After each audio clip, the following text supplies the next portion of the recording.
şair küyleydi onu ulukta. Niye küleşke şef kılmandı?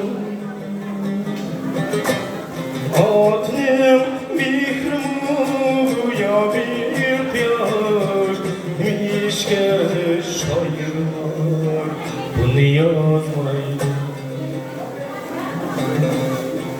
Adnem mihrimu ya bir kıyaş mişke şairlar bunu yazmaydı.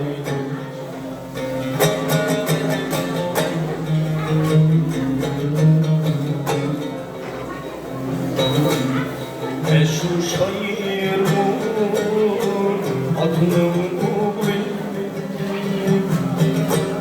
ne o kızlar mı adını kuştu, ne o kızlar mı adını kuştu. Adlar dünyada bir insan mişke persenler bunu bilmeydi. Adlar dünyada bir insan mişke persenler bunu bilmeydi.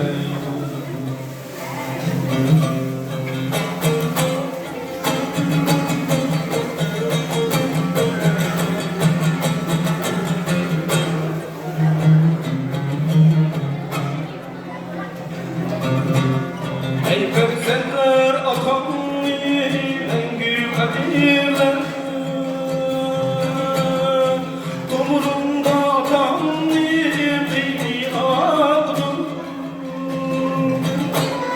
Ey persenler akan engin kadirler,